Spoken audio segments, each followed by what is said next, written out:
Shalom, queridos. Hoje, 1º de agosto de 2025. O ano está caminhando para o seu final, mas ainda temos alguns meses para aproveitarmos nesta caminhada nos provérbios. Eu gosto muito do dia 1º, porque nós temos a oportunidade de orarmos ao Senhor com mais afinco, tanto pedindo a Ele as suas bênçãos para este mês, eu sempre faço isso, quanto também observando como podemos ser melhores para o Senhor neste novo mês. Os erros de julho ficam em julho, que tenhamos confessado, nos arrependido, e nós começamos uma nova caminhada no mês de agosto. Novamente, o mês de 31 dias, então nós teremos 31 versículos para nós, capítulos, para nós olharmos, e dentro destes 31 capítulos nós escolhemos algum ou alguns para nós meditarmos. Neste dia, eu escolhi Provérbios capítulo 1, o versículo 7, que diz assim: o temor do Senhor é o princípio da sabedoria, mas os loucos desprezam a sabedoria e o ensino. Então, vai ficar no foco, na nossa atenção, duas expressões. Uma é o temor do Senhor e a outra a palavra sabedoria. E como eu faço estudo, no nosso estudo nós vamos ver o seguinte: nós temos diversos tipos de provérbios. Existem provérbios que eles dão uma ideia contínua, e existem provérbios que dão a ideia de oposição, ideia oposta. Então, esse nosso aqui, inicial, eu quero que você observe que é o modo de um dos modos de nós podermos estar meditando nas Escrituras. Então, o estudo hoje não é sobre como meditar nas Escrituras, mas vocês sabem que em meio aos meus estudos eu dou flashes tanto de como eu estudo, quanto de como você pode, de fato, fazer uma ideia acerca do texto. O temor do Senhor é o princípio do saber, e isto é uma coisa positiva. Aí vem uma contraposição que vai para o outro lado, mas os loucos desprezam a sabedoria. Então você está vendo um modelo de provérbio que é dita uma ideia de um lado e depois vem uma oposição do outro para nos ajudar a refletir, inclusive, onde nós estamos inseridos. E temor do Senhor, sabedoria. O temor do Senhor não sei se você já percebeu, mas vai perceber agora, que essa expressão, o temor do Senhor ela não aparece apenas uma vez no livro dos Provérbios. Assim, eu vou ler agora o capítulo 9, o versículo 10, que vai nos dizer: o temor do Senhor repetindo esta frase. O temor do Senhor e vai ficar similar ao 1,7, também nesse contínuo pensamento que vem aí. O temor do Senhor é o princípio da sabedoria, ou seja, a primeira parte de ambos os versículos 1, 7, 9, 10 é similar, é exatamente igual. Agora observe que diferença vai entrar aí. O temor do Senhor é o princípio da sabedoria e no nosso português, a partícula I é partícula somatória. Então, enquanto o primeiro provérbio, mais os loucos, esse mas que nos dá a ideia de contraposição, é um tipo de provérbio. Já esse provérbio, diferentemente do primeiro, ele dá a ideia de somatório e não de oposição. O temor do Senhor é o princípio da sabedoria e, continuo do mesmo lado, na mesma ideia, o conhecimento do santo é prudência. Quero que você observe para que nos seus estudos, nas suas meditações, você comece a perceber que há versículos que eles vão trazer ideias opostas.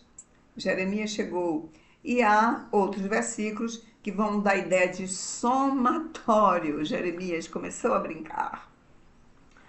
Assim, esse está dizendo, o temor do Senhor é o princípio da sabedoria, e aí ele vai complementar, e o conhecimento do santo é prudência. E aí nós vamos para um terceiro agora. Eu vou para o capítulo 4, o versículo 7. Amo quando ele faz esses voos rasantes. Tá brincando, espero que os seus irmãos cheguem. Caleb e Daniel. Capítulo 4, versículo 7, é dito assim: o princípio da sabedoria é. E aí eu vou chamar a sua atenção para que você perceba que os dois anteriores diziam que o temor do Senhor, lembram? O temor do Senhor. Vou ler novamente, 1:7. O temor do Senhor é o princípio da sabedoria. Já este que nós estamos lendo agora diz: o princípio da sabedoria é.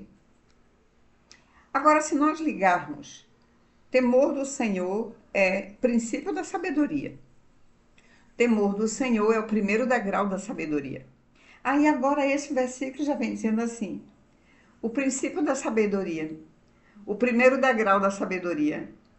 E que nós já podemos dizer, se o temor do Senhor é o princípio da sabedoria, quando eu leio o princípio da sabedoria o temor do Senhor é, porque aí vai ficar bem igual, a ideia é igual. O princípio da sabedoria é adquire a sabedoria. Sim, com tudo o que possuís, adquire o entendimento. Olha, nós estamos dizendo os degraus, o início do temor do Senhor, que é a sabedoria, início, início, início. Ele diz, é adquirir. Então, o princípio dos princípios é você adquirir. O princípio é você verificar quais são os meios que você tem para você trazer aquilo para você. Se nós dissermos, como é que eu vou fazer a aquisição de um pão? É assim, tomando um dinheiro e vamos no mercado e aí nós adquirimos o pão. E o Senhor diz assim, o princípio da sabedoria é adquirir a sabedoria, aí ele dá uma ênfase para esse modo de aquisição. Ele diz assim, contudo, tudo o que possuís, adquire o entendimento. Quer dizer, a aquisição da sabedoria, que é o primeiro degrau para dizer que eu temo ao meu Deus, isto envolve que eu vá adquirir esta sabedoria. De que modo? Com tudo que eu possuo. Eu vou usar bastante tempo, eu vou usar recursos financeiros, eu vou usar livros, eu vou usar jejum, oração, eu vou escutar mensagens, eu vou conversar com pessoas mais sábias que eu. O Senhor diz, com tudo o que você possui, com todas as possibilidades que estão à sua disposição, ou outras que você possa criar, você deve adquirir. E aqui, queridos, o Senhor vai perceber quanto que eu invisto nesta aquisição, que ele diz, contudo, eu quero ver o seu tudo, eu quero ver o seu envolvimento, e não assim, eu estou querendo adquirir, eu acho que eu vou ler um livro, eu acho que eu vou na escola bíblica, talvez eu escute uma mensagem, eu vou, talvez, quem sabe. Queridos, veemência, todos nós sabemos o que na linguagem deste versículo é com tudo o que você possui. Tudo. Empenho de tempo, de oração. A moeda que você tiver, aí ampliando moeda, tanto para dinheiro, que você pode usar para comprar um livro, para pagar um curso, para fazer uma viagem, onde você vai adquirir mais conhecimento. Vou dizer que Caleb chegou, que antes foi Jeremias, agora é Caleb. Então vamos lembrar que o Senhor diz: o temor do Senhor é o princípio da sabedoria, e o princípio da sabedoria é adquiri-la com tudo que você possuir, com veemência. Não ficar de modo passivo, aguardando, esperando, imaginando que, quem sabe, um dia a sabedoria chegue para mim. Não é bem assim. E aí nós vamos agora para um quarto versículo que vai nos falar de temor do Senhor. Capítulo 8 agora, eu vou para o versículo 13. 8:13 nos diz assim: o temor do Senhor consiste. Olha, agora nós já mudamos do verbo ser, o temor do Senhor é, para o verbo consistir. Nós poderemos usar de modo substitutivo é ou consiste, porém, a palavra consistir nos dá a ideia, eu vou dizer, de consistência, de substância. É de você saber mesmo de que isso é formado. Então, o temor do Senhor consiste, a essência dele é aborrecer o mal. Olha, então tudo que nós estamos ouvindo, vamos juntando. O Senhor deseja que eu invista tempo, dinheiro e muitos outros elementos, tudo que eu puder reunir. Para quê? Para aborrecer o mal, para aprender a aborrecer o mal. E vem mais. Aí vamos pensar no verbo aborrecer. O temor do Senhor consiste em aborrecer o mal. Aí vem assim, agora vai trazer o verbo aborrecer novamente, nos dando a ideia de que Deus aborrece. Aí diz assim: a soberba, a arrogância, o mau caminho e a boca perversa, eu os aborreço. Olha, assim Deus está dizendo: vocês que dizem que me temem, devem buscar com veemência o quê? Em que consiste me temer? É aborrecer o mal. Agora, para que não fique etéreo, evasivo, sem sabermos com precisão o que será que é aborrecer o mal, aí Deus agora nos diz em detalhes, 1, 2, 3, 4, 4 elementos que ele aborrece, que são males, e que aí ele está dizendo: é isso que eu quero que você aborreça, e que para aborrecer estes elementos, você precisa dar tudo de você, porque não é simples nós aborrecermos o mal. Quanto mais vai se aproximando os fins dos tempos, nós já estamos nos fins dos tempos, mas os fins dos fins, como se fosse assim, nós estamos caminhando para o final do ano. Mas o final do ano tem assim, dezembro é o final do ano. Mas quando nós chegamos na segunda quinzena de dezembro, nós estamos mais no final do ano do que no dia 1º de dezembro. E quando nós chegamos no 30º dia de dezembro, nós estamos chegando aos finais do final do ano. E nós estamos caminhando já passos largos para os fins dos tempos. E aí, neste período, nós estamos vendo como a iniquidade tem aumentado terrivelmente. E o que é iniquidade? Iniquidade é viver no pecado sem se aborrecer porque peca. É diferente de pecado. A iniquidade é um pecado no qual a pessoa vive sem se incomodar.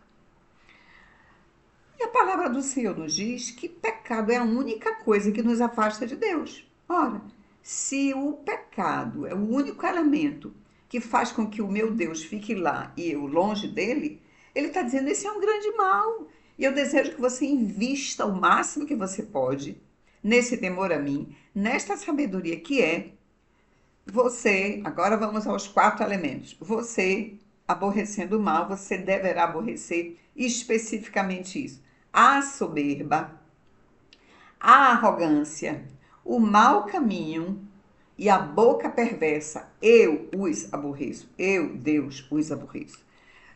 Resumindo, nós estamos dizendo o temor do Senhor, que é o princípio da sabedoria, que consiste em aborrecer o mal, consiste em aborrecer soberba, arrogância, boca perversa. E aí ele diz assim: para você chegar nesse nível, invista pesado. É com tudo que você tem.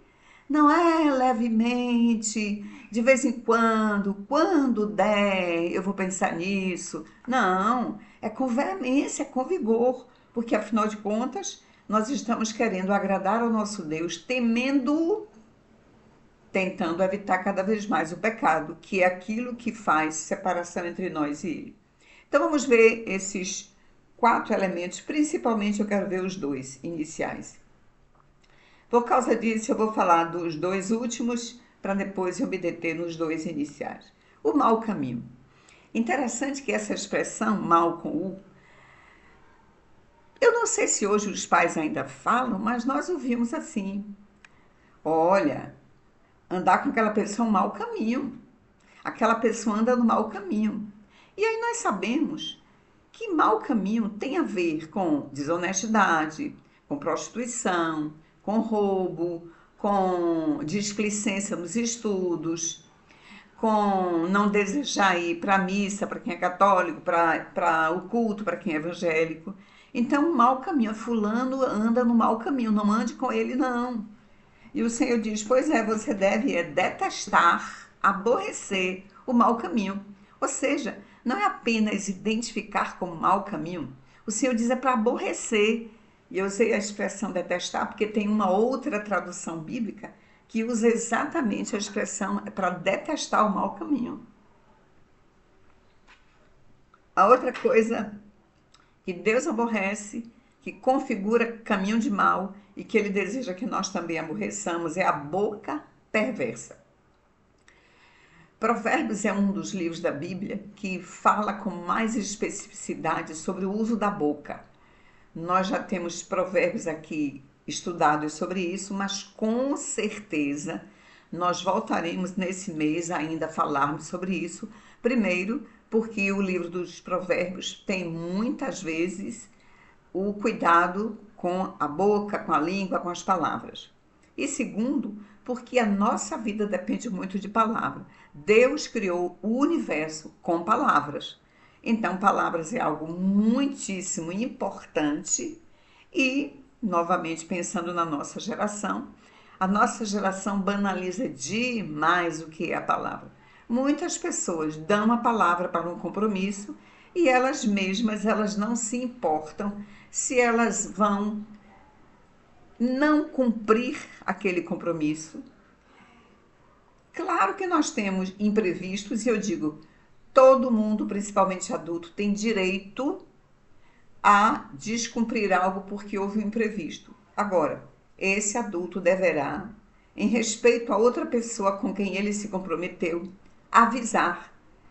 O aviso, claro que nem sempre pode ser de muitas horas antes, por exemplo, é lei nos consultórios que nós pedimos ao paciente, ele que já tem um horário fixo. Então, o paciente de terça-feira, 14 horas, toda terça-feira, 14 horas, ele sabe que ele tem a sessão dele. Mas, ele quando vai marcar uma consulta, então aquele médico X que ele precisa, só tem vaga na terça-feira às 14 horas. Claro que ele deverá desmarcar a consulta psicológica, que ele pode adiar para um outro dia e ele ir para aquela consulta. Agora, habitualmente, quando nós marcamos uma consulta, nós não marcamos no minuto. Então, há tempo hábil para a pessoa ligar e dizer: Ivone, eu não vou na terça-feira para a minha sessão, vamos alterar o dia, porque eu consegui uma consulta. Então, nos consultórios, o paciente tem 24 horas, até 24 horas ele pode usar para desmarcar a sessão sem que ele tenha o ônus financeiro. Porque aí ele libera a hora para mim, e aí se surge alguém querendo uma sessão, eu sei que aquele horário que era daquele paciente é um horário que estará livre. Pronto, e aí não há problema. E quando o imprevisto é em cima da hora, Graças a Deus que hoje praticamente todo mundo tem o WhatsApp. Então a pessoa está lá no ponto, está lá no mercado, está lá na frente do cinema me esperando. E na hora que eu ia sair, aconteceu um acidente aqui com alguém. Eu não vou para o cinema. Na hora, eu pego o WhatsApp para liberar a pessoa, para que ela não fique lá me esperando, com a cara para cima, esperando, esperando, esperando. Então, todo adulto tem direito a não cumprir o seu compromisso, mas ele deverá avisar a quem está esperando. Que a gente diz assim numa linguagem comum. Não deixe a pessoa na mão, não. Avise que você não vai cumprir o seu compromisso. Eu estou dizendo sobre como darmos valor à nossa palavra, cumprindo-a, já que nós liberamos ela num compromisso. Como fazer isso? Mesmo quando há imprevistos, nós podemos valorizar a nossa palavra, dizendo: eu não vou deixar que a minha palavra seja banalizada. Eu disse que ia, não fui, não avisei ninguém. Aí eu estou banalizando a palavra.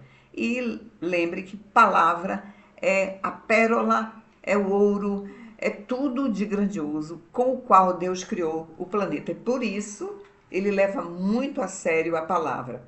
Então, uma forma de nós sabermos de uma boca perversa, agora falando bem a nível espiritual, é quando nós desqualificamos a palavra. Porque Deus, ele é tão sério com a palavra que ele diz: pelas tuas palavras serás condenado e pelas tuas palavras serás absolvido. Então é muito sério a palavra. E Deus diz: se você usa uma boca perversa, desqualificando a palavra, eu abomino isso. Outros modos de termos bocas perversas, vou dizer que chegou Caleb agora. Outro modo de termos a boca perversa é depreciando sempre uma outra pessoa, que é diferente, é claro, de você descrever um erro de uma pessoa. É muito diferente. A própria Bíblia diz: se teu irmão pecar, repreende-o. Então, na hora que eu vou repreender um irmão que pecou, ou na hora que um irmão me vir pecando e ele vai me repreender, ele vai me dizer umas palavras que não são agradáveis ao ouvido. Porém, o objetivo desta palavra desagradável não é um objetivo de me desqualificar, é um objetivo de me ajudar a perceber que eu estou errado. E para que o Evangelho quer que nós percebamos o nosso erro? Para a coisa maravilhosa que é descobrir que errei. Ai, aí eu me arrependo, peço perdão e aquele erro deixa de existir. Ah, que coisa maravilhosa que é reconhecer os nossos erros. E aí, quando o Senhor diz: eu aborreço, abomino a palavra, a boca perversa, não é uma boca que fala uma correção. Correção é uma coisa boa, embora é boa como injeção. A injeção é boa porque ela leva mais rapidamente a substância para o organismo, para o corpo, para o órgão que está precisando. Mas ela não é agradável, nesse sentido a gente diria, mas ela não é boa porque ela dói. Então ela é boa porque ela é eficaz na rapidez, mas ela não é boa por causa da dorzinha que ela causa. Mas a palavra de repreensão é boa, é uma boca boa, não é uma boca perversa. Boca perversa é quando se diz algo para desqualificar a outra pessoa, ao invés de elogiá-la, ao invés de dar uma palavra de encorajamento. Pronto. Então, Deus diz que o temor do Senhor consiste em aborrecer dois males: o mau caminho e a boca perversa. Agora eu vou para os outros dois, que são a soberba e a arrogância. Estas duas palavras, elas se confundem um pouco, porque são bem parecidas, né? E às vezes nós usamos até como se fossem sinônimos. A soberba tem a ver com o sentimento de uma superioridade imprópria, né? Eu me sinto superior a você, então eu sou soberbo. Eu tenho o sentimento de soberba, de que os outros estão abaixo de mim e de que o que os outros têm, por exemplo, as ideias do outro, são inferiores às minhas. Então eu sou uma pessoa soberba. Já a arrogância tem a ver com a ação, a atitude, o comportamento, que seria assim: uma pessoa soberba, certamente, ela será arrogante, porque ela terá ações, ela terá comportamentos de arrogância. Por exemplo, aquela tal de acarteirada. A carteirada é assim: você sabe com quem você está falando? Então eu, que me sinto superior a você, eu dou a carteirada dizendo: me respeite porque eu sou, e aí eu sou superior a você, né? A pessoa que é arrogante, e ninguém gosta de estar por perto, né, de alguém arrogante, ela abusa de autoridades, ela é uma pessoa atrevida, atrevido no sentido de, digamos, que para entrar no condomínio tenha que passar por aquela catraca. E a pessoa soberba, ela pode pensar, eu aqui não vou passar por catraca nenhuma, ela pensa. E então ela vai soberbamente não querer passar pela catraca e inventar uma maneira ou, ou mergulhar, ou discutir, dizer, olha, muda aí esse modo, porque eu não vou me submeter a isso. Então ela tem um sentimento de soberba e ela tem um modo, uma ação, um comportamento de arrogância, de uma superioridade absurda. E vamos lembrar que Deus aborrece, Deus aborrece. Agora pensando um pouco, queridos, nessa questão de nós nos sentirmos superiores aos outros, vamos pensar o seguinte, olha, todos nós gostamos muito do nosso modo de ser. E nós sempre achamos que o nosso modo é o melhor. Eu gosto muito de cor-de-rosa, não precisa nem dizer, tá tudo aí mostrando. Aí eu digo, todo mundo devia gostar muito de rosa. Olha que soberba, que arrogância. Não. As pessoas têm direito a gostar de vermelho. Eu tenho uma irmã que ama vermelho. Ela teve uma parede como essa aí, toda vermelha. Eu não gosto de vermelho. Ela gosta. Então, para ela, vermelho é uma cor muito bonita. Para mim, o rosa bebê é a cor com a qual eu mais me identifico. Agora, às vezes nós dizemos assim diante de ações, de comportamentos do outro. Nós dizemos assim: olha, você comprou vermelho. Se fosse eu, não comprava vermelho, não. Se fosse eu, compraria rosa. Esse se fosse eu, que é interessante. Se fosse eu, nós poderíamos já pensar assim em cima, mas você não sou eu. Se fosse eu, pois é, mas eu sou eu e você é você. E no se fosse eu, que todos nós usamos muito impropriamente, nós temos que pensar que nessa ideia do se fosse eu, tem a soberba de o meu jeito é melhor, o meu gosto é melhor, é superior ao seu.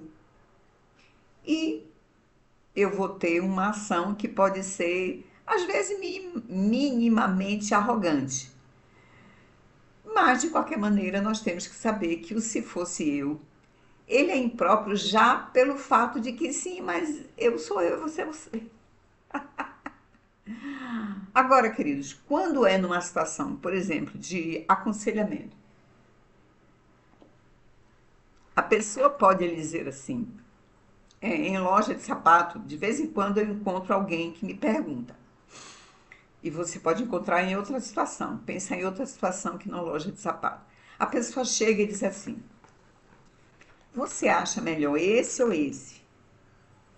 E eu digo para ela: se fosse eu olharia as cores dos sapatos que eu já tenho, os modelos dos sapatos que eu já tenho. Eu olharia com que eu quero combinar esse sapato. Então, se fosse eu usaria esse tal elemento que me ajudasse a escolher o sapato. Então, aí cabe um se fosse eu, porque você não está dizendo para o outro que a sua ideia é melhor. Ele lhe requisitou a sua opinião e você disse, e eu nem precisaria usar a expressão se fosse eu, porque a pessoa não está pedindo para ela está pedindo para mim. Então eu poderia dizer, eu comprando compraria lembrando quais são as cores de sapatos que eu já tenho em casa. Eu estou dizendo que, às vezes, a expressão, se fosse eu, não é uma expressão soberba, porque o outro está me pedindo. Eu digo, olha, eu, no seu caso, faria assim, assim, assim. Porém, é a sua vida, é o seu jeito, é o seu gosto. Você tem que pensar para que você quer esse sapato, se você vai usar na formatura ou é para uma situação esportiva. Então, nós usaremos o se fosse eu e sendo você, que aí não será uma forma soberba de se relacionar com o outro, dizendo a minha escolha, o meu jeito é melhor.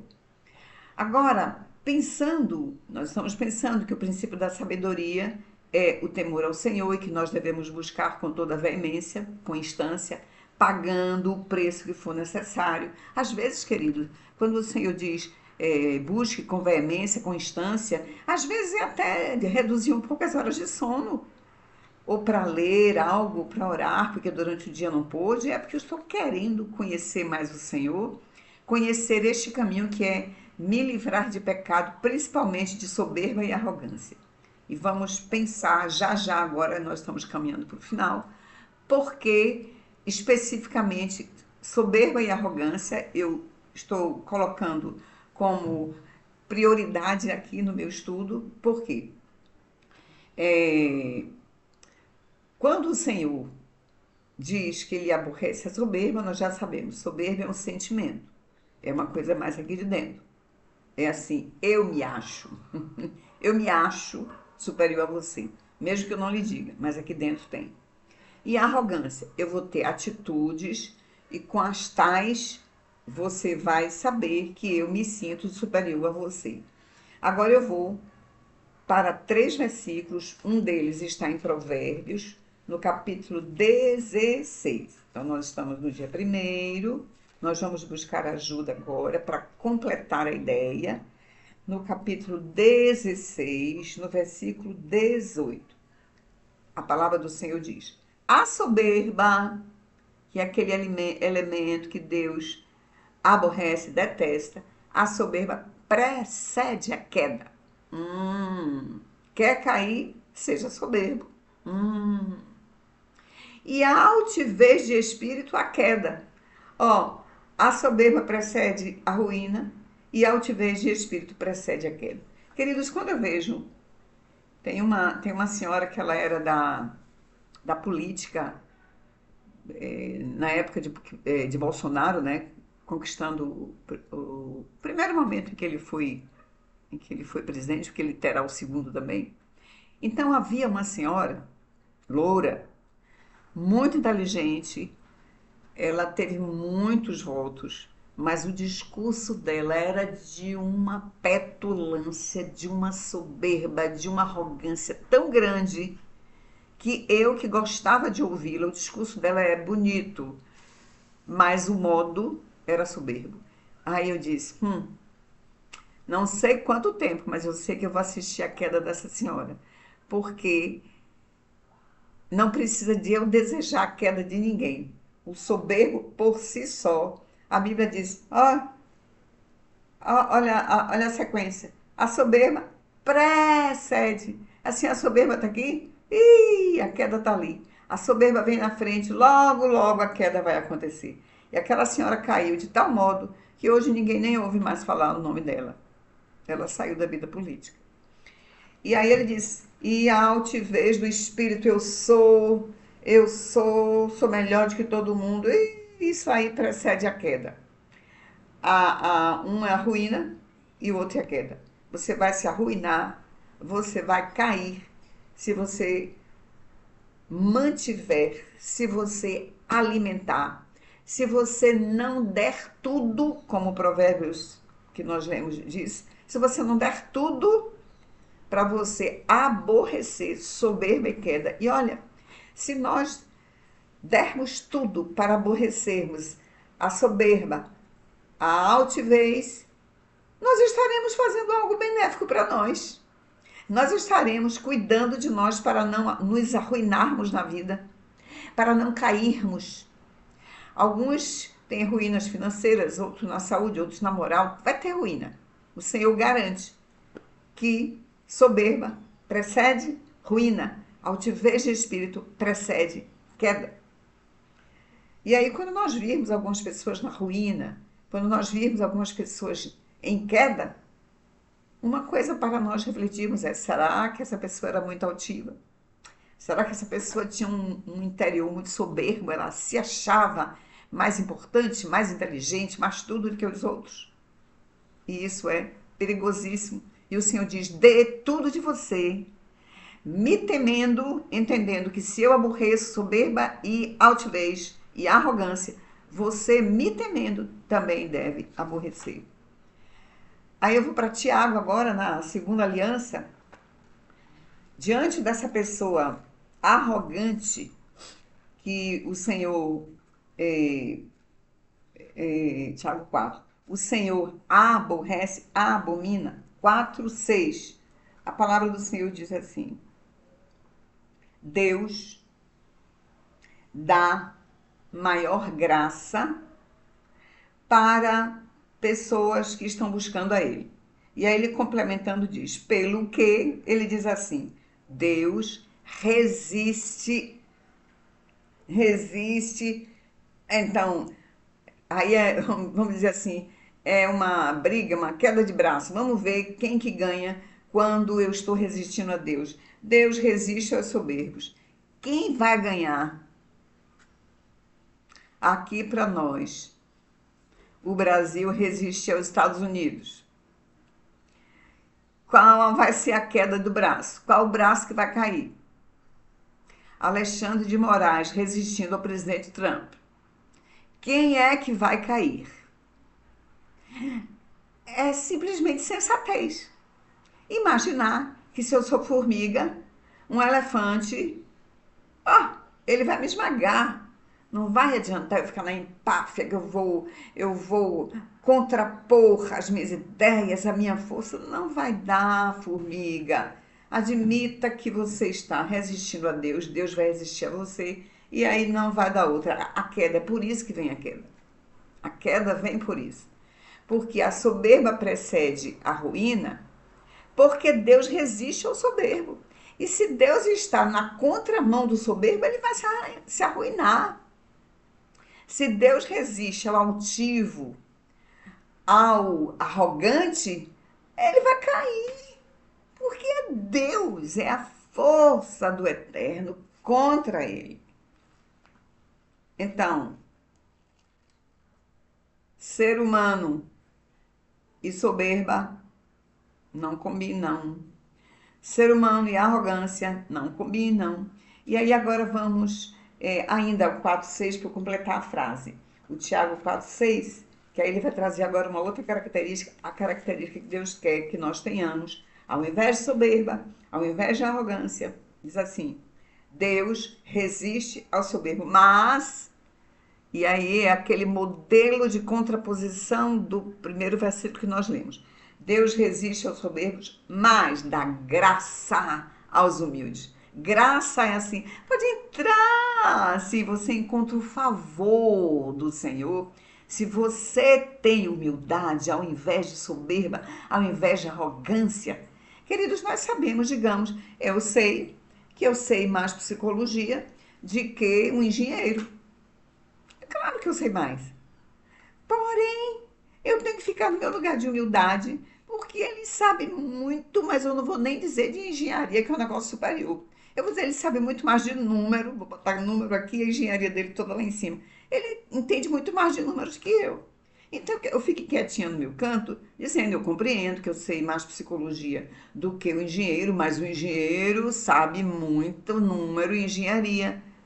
Então, como todo mundo pode ser bom numa área e muito ruim em outra, e isso é até muito bom, porque coloca todo mundo aqui. E isso, olha, essa coisa de nivelar todo mundo, nós podemos ficar nivelados no saber. Eu sei uma coisa, não sei outra. Eu nem me importo muito quando, por exemplo, jovens, eu vou dar uma indireta aqui, para minha sobrinha que assiste, para meu sobrinho neto. Eles são expert Em informática, eu sou ignorante e sem prazer de aprender. Meu sobrinho neto agora, quando eu vou lá na casa dele para ele me ajudar, ele diz assim, já tá vindo problema. Aí que de fato é. Acho que Caleb tá chegando, eu tô ouvindo o ruidinho dele. Que de fato é, ele lá em cima. Eu não sei de informática, eu não gosto, eu me atrapalho. Eu tô aprendendo devagarzinho, devagarzinho. Agora, eles também não entendem do que eu entendo, nem de Bíblia, nem de psicologia. E isso nivela as pessoas. É assim, você é bom nisso e eu sou ruim nisso. Mas eu sou bom nisso e você é ruim nisso. Nivelamos. Eu estou falando de nivelamento em relação a conhecer. E Deus nos nivela também outra coisa em relação a pecado. Então, digamos que eu sou uma pessoa que vive na prostituição e você não vive na prostituição, você vive no roubo. Há duas pestes, a prostituição e o roubo. Então Deus diz assim: olha, você que vive na prostituição não pode, não tem o direito legítimo de atirar pedra na pessoa que ladra, porque para mim, apesar dos pecados serem diferentes, ambos são pecados, ambos separam vocês de mim. Então ninguém na área de pecado pode jogar pedra no outro, porque todo mundo tem pecado. E aí fica todo mundo nivelado, todo mundo precisando de se arrepender e confessar seu pecado ao Senhor. E aí estamos dizendo aqui, Deus resiste aos soberbos, mas dá graça aos humildes. Nós vamos agora para o texto da humildade, em Mateus, no capítulo 11, que é o Senhor Jesus, que nos fala aquele humilde, humilde demais, Jesus, muito humilde. Mateus 11, Jesus Cristo nos diz assim, 11:28.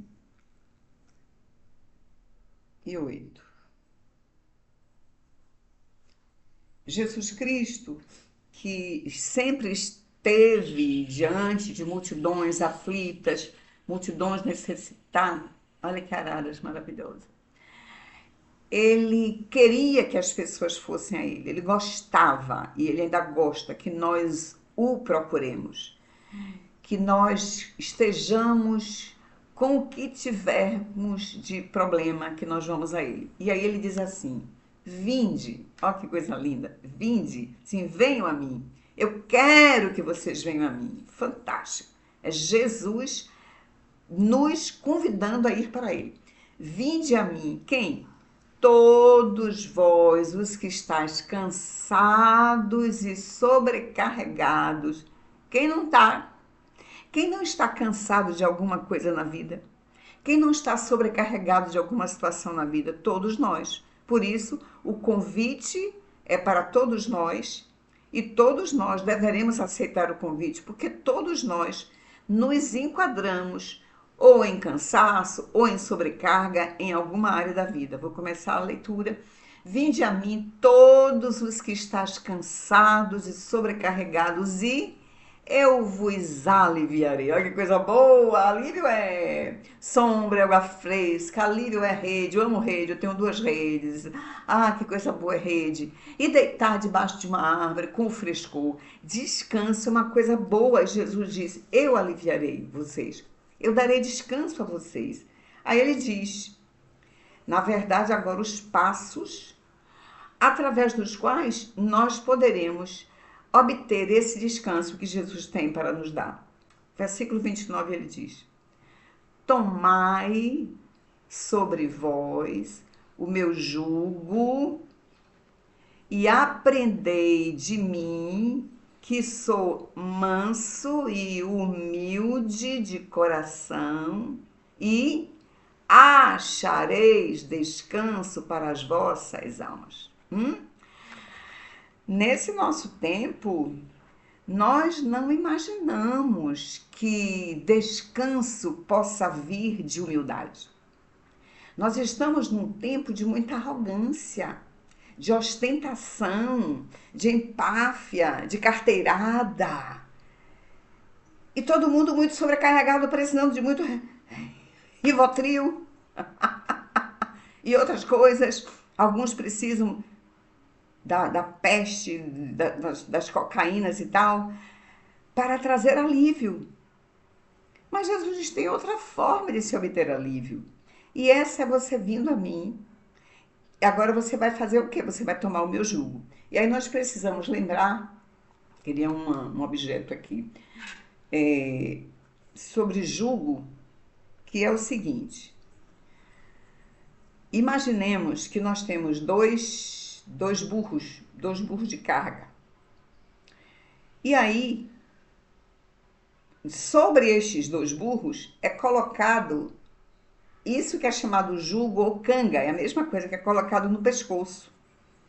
Então, aquele jugo sobre o ombro do cavalo, assim, dois cavalos ou dois burros, faz com que, com aquele, normalmente é de madeira, aquele objeto sobre os ombros deles impede que o burro da esquerda queira ir para a esquerda e, ao mesmo tempo, o burro da direita queira ir para a direita. Então, eles têm que fazer um acordo, digamos que a moita de capim esteja na direita e na esquerda. Mas não vai dar para cada um comer a moita do seu próprio lado. O burro da direita vai ter que fazer acordo com o da esquerda e vice-versa e dizer, olha, nós vamos comer primeiro, porque a canga nos impede de que nós vamos, ao mesmo tempo, para lados diferentes. Nós vamos comer primeiro a moita da direita e quando terminar nós vamos agora comer a moita da esquerda. Isso é o que o jugo, a canga, tem como objetivo sobre os ombros de animais, fazer com que os dois caminhem na mesma direção. Aí Jesus está dizendo, pois eu tenho um jugo. E aí, se você desejar obter o meu alívio, esse jugo que está em cima de mim, do meu ombro, eu vou colocar em cima do seu ombro, ou melhor dizendo, você venha para debaixo do meu jugo, você venha para debaixo da minha canga, porque aí eu sei melhor de que você, se o caminho para a sua vida, que nesse momento aqui é o caminho do descanso, do alívio, eu sei se é para lá ou eu sei se é para cá. E aí você vai me seguir porque você está debaixo da minha canga e eu vou lhe levando, lhe levando, lhe levando. Então, tomai, tomai, tomai. E o verbo tomar já faz a retificação do que eu disse. Realmente não é Jesus quem vai colocar em cima de mim. Sou eu que venho para debaixo do jugo dele. Diz, tome, é você quem toma. É você que diz, Jesus, eu quero o teu jugo, eu quero vir para debaixo do teu jugo. Tomai sobre vós o meu jugo. E aí, estando debaixo desse jugo, nós estamos na escola de Jesus.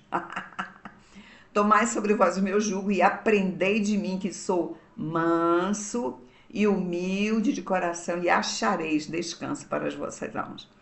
Queridos, nós conhecemos pessoas no nível de aflição muito grande. As aflições podem ter várias origens, né? Origem espiritual, origem psíquica, origem, às vezes, de um distúrbio neurológico, cerebral, que libera adrenalina demais e a pessoa vai estar num nível de ansiedade tão grande. Isso é bem fisiológico, né? Não é psicológico, aí é fisiológico. Mas, de qualquer maneira, Jesus está dizendo, olha, se você está cansado, sobrecarregado da vida, eu tenho uma coisa para lhe dizer. Você vem para debaixo do meu jugo e você aprende de mim, que eu sou humilde de coração, você encontra descanso para a sua alma. E o que é que tem a ver eu ser humilde como Jesus e encontrar descanso? Porque nós não vamos ter Deus me resistindo. Deus resiste ao soberbo, mas ele dá graça aos humildes. Então deixa eu correr para debaixo do jugo de Jesus, porque eu vou aprender a humildade com Jesus. Aí eu não vou ter o Pai eterno contra mim, muito pelo contrário, ele vai estar favorável a mim, ele vai estar me dando graça. E aí, queridos, eu quero dizer para vocês que eu estou na escola da humildade. Sabe o que significa isso? Eu ainda preciso de muita prova de humildade. Sabe o que é prova? Prova tem a ideia de coisa boa. Quando eu faço prova, aí o professor me diz, você agora já pode ir para a próxima etapa. Aí eu faço essa prova, o professor diz, você já pode ir para outra matéria, outra sessão, outro ano. Então, quero dizer para vocês que eu não sou a pessoa mais humilde da existência, não sou. Mas quero dizer para vocês que eu não sou soberba. Eu tenho alguns lances de soberba? Tenho. E aí, nessa hora, o Espírito Santo que mora aqui dentro sinaliza, e todos nós sabemos, quando o bichinho, dizem que é a mosca azul, quando o bichinho quer picar a gente para dizer, claro que minha ideia é melhor. Olha, eu estou sendo picada pela mosca da soberba. Aí, nessa hora, eu sabendo que o Espírito Santo me informou, uma coisa excelente eu me lembrar, eu não quero me arruinar, eu não quero cair. Bem, se eu não quero queda, se eu não quero ruína, o Senhor diz, com tudo que você pode, dê de tudo para você estar debaixo do meu temor, que é a minha sabedoria, que é não seja soberbo, não seja arrogante, porque eu abomino e eu resisto. Então vamos para o convite de Jesus. Vamos para Jesus. E Jesus é essa palavra. Jesus é o verbo que se fez carne e habitou entre nós. Graça e paz, amem os provérbios. Eu espero que eu esteja estimulando em vocês a todo dia ler um capítulo de provérbios. Até amanhã, Provérbios 2. Graça e paz.